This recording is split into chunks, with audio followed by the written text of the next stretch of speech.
Assalamualaikum warahmatullahi wabarakatuh. Selamat pagi anak-anak. Jumpa lagi dengan Pak Angga. Kali ini kita akan belajar bersama-sama lagi materi tema ketiga tentang makanan sehat, subtema kedua, pembelajaran ketiga. Muatan atau materi yang akan kita pelajari yaitu muatan IPS tentang interaksi manusia dengan lingkungan, muatan PPKN tentang keragaman sosial budaya masyarakat, dan muatan bahasa Indonesia tentang analisis bahasa iklan. Yuk, kita belajar bareng-bareng ya. Nah, anak-anak, tahukah kalian ini gambar apa? Iya, betul. Ini adalah gambar pasar. Di pasar itu memang selalu ramai. Kita bisa melihat di situ ada pembeli dan juga ada pedagang. Berdasarkan gambar di samping, jawablah pertanyaan-pertanyaan berikut. Suasana pasar selalu ramai oleh penjual dan pembeli. Apa sajakah yang dapat kamu temui di pasar? Jelas, di pasar kita bisa bertemu dengan penjual maupun pembeli. Kemudian, masih ingatkah kamu bagaimana sayur dan buah dapat sampai ke rumah kita? Ya, sayur dan buah dapat sampai ke rumah kita karena yang pertama, ya, petani itu memetik sayur dan buah, kemudian dibawa ke pasar. Di pasar, kemudian sayur dan buah itu dijajakan oleh penjual. Kemudian kita atau ibu kita atau keluarga kita membeli barang-barang itu, baik sayur maupun buah, untuk dimasak di rumah kita, ya, atau dikonsumsi di rumah kita. Aktivitas apa saja yang dapat ditemukan pada gambar di atas? Siapa saja yang terlibat dalam kegiatan di pasar?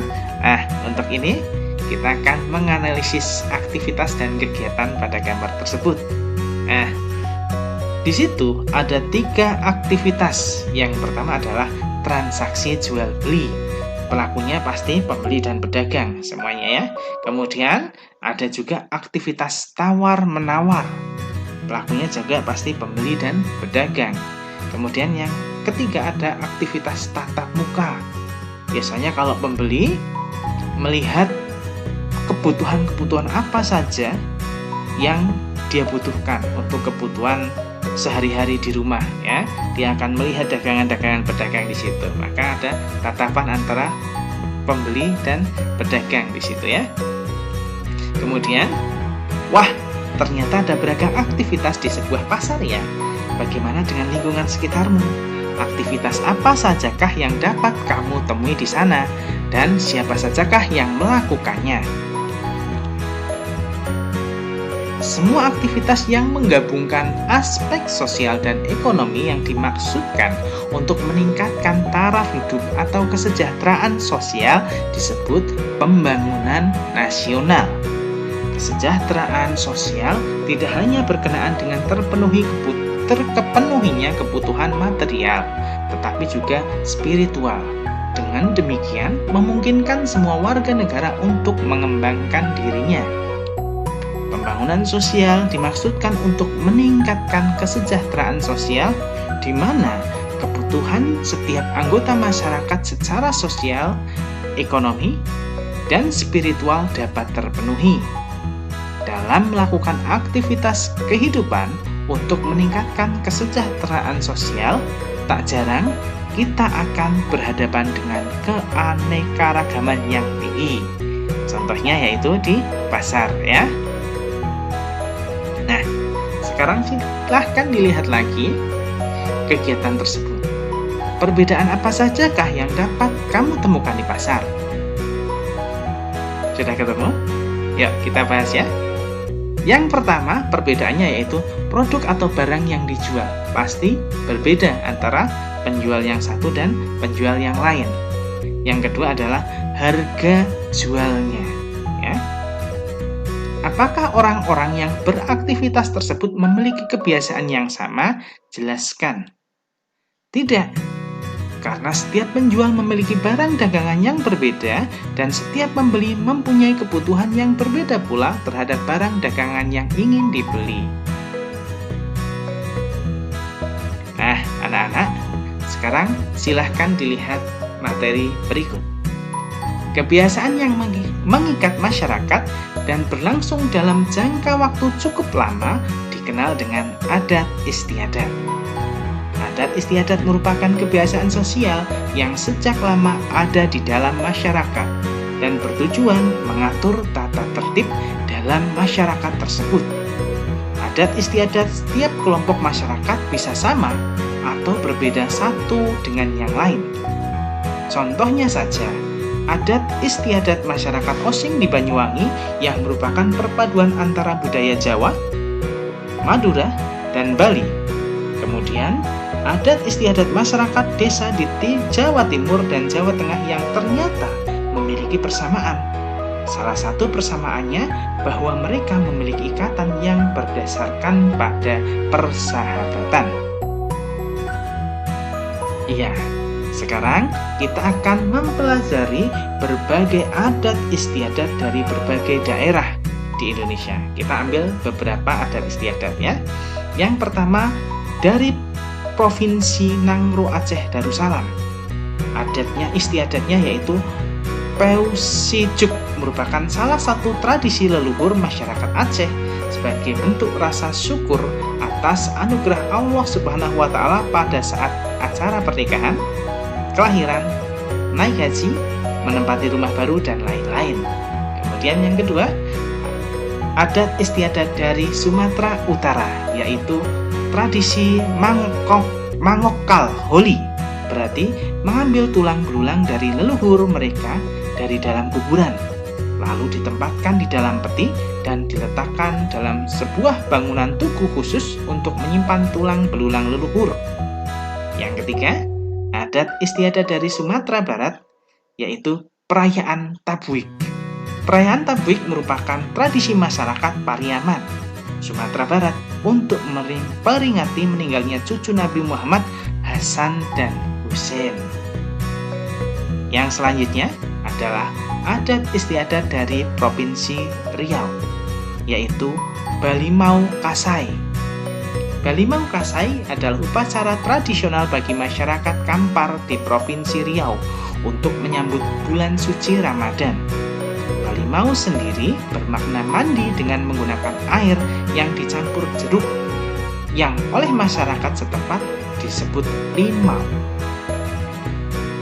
Yang kelima adalah adat istiadat dari Kepulauan Riau, yaitu bertepuk tepung tawar. Ini merupakan prosesi adat dengan tujuan memberikan berkah untuk mencapai keselamatan dan kesejahteraan, menghapus sial, majal, dan duka nestapa agar terhindar dari orang yang akan ditepuk tepung tawar. Dan yang terakhir adalah adat istiadat dari Daerah Istimewa Yogyakarta. Di sini kita menyebutnya dengan upacara sekaten. Nah, upacara sekaten adalah upacara adat bagi masyarakat di Daerah Istimewa Yogyakarta. Upacara ini digelar setiap tanggal 5 bulan Maulud pada penanggalan Jawa. Ritual ini diadakan untuk memperingati kelahiran Nabi Muhammad. Ya, itu adalah beberapa contoh adat istiadat yang ada di Indonesia. Nah, anak-anak, tahu nggak ini adat istiadat apa dan dari daerah mana? Iya, betul. Ini adalah adat Sisingaan yang berasal dari Subang, Jawa Barat. Pertunjukan Sisingaan merupakan sebuah pertunjukan yang membutuhkan kerjasama, kekompakan, kerja keras, ketertiban, dan ketekunan. Semua orang dari segala lapisan masyarakat yang beraneka ragam dapat ikut dalam iring-iringan tersebut. Iring-iringan dilakukan sambil mengitari kampung hingga akhirnya iringan kembali ke tempat semula. Tanpa adanya kerukunan, tentunya kerjasama yang baik tidak akan dapat terwujud. Ya, ini adalah contoh iklan tentang hidup rukun. Apa isi pesan yang dapat kamu temukan dalam iklan tersebut? Ya, isinya pasti terkandung dalam bahasa iklannya, yaitu hidup rukun cermin budaya bangsa Indonesia. Nah, apa jenis bahasa yang digunakan dalam iklan tersebut, apa yang membuatnya sama atau berbeda dengan kalimat percakapan kita sehari-hari, jelaskan. Bahasa yang digunakan pada iklan di atas adalah bahasa resmi. Pastinya kita mengenal bahasa resmi dan bahasa tidak resmi, atau bahasa formal dan non-formal. Bahasa formal bisa kita gunakan dalam kegiatan-kegiatan yang resmi seperti sekolah, di kantor, dan sebagainya. Sedangkan bahasa-bahasa tidak resmi, bahasa non-formal, bisa atau biasa kita gunakan dalam percakapan sehari-hari, baik itu dengan teman, dengan sahabat, dengan keluarga, dan sebagainya. Jika percakapan sehari-hari memiliki bahasa yang berbeda dengan iklan media cetak, karena bahasa kita sehari-hari adalah bahasa tidak resmi, maka iklan di media elektronik juga memiliki bahasa yang pasti berbeda dengan iklan di media cetak. Nah, kita sudah tahu iklan media cetak ini bahasanya adalah bahasa resmi. Bagaimana dengan iklan di media elektronik? Yuk kita analisis iklan atau bahasa iklan pada pembelajaran berikut. Yang pertama di situ ada iklan Indomie. Iklan Indomie ini adalah iklan yang diambil dari media cetak, ya. Kalimat iklannya, satu selera untuk semua. Bahasa iklannya sudah jelas karena tadi kita sudah membahasnya. Di media cetak bahasanya adalah bahasa resmi. Kemudian, nah, ini adalah iklan HP yang diambil dari internet. Nah, iklan HP di sini adalah iklan yang diambil dari media elektronik, yaitu internet. Tadi Pak Angga sudah bilang seperti itu, ya. Sedangkan bahasa yang digunakan adalah bahasa tidak resmi. Jadi, kita sudah melihat perbedaannya. Kesimpulannya yaitu bahasa yang dipakai pada iklan media cetak adalah bahasa resmi, sedangkan pada iklan media elektronik cenderung ke bahasa yang tidak resmi.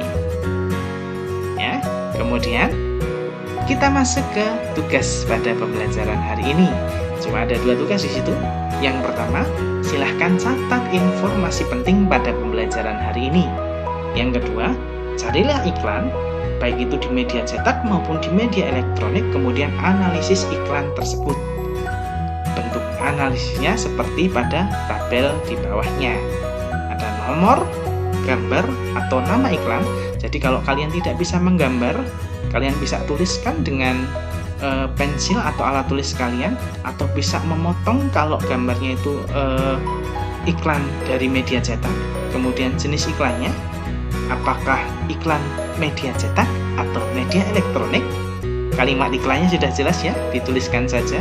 Kata kunci iklan silahkan dianalisis dari kalimat iklannya, kemudian bahasa iklannya, ya.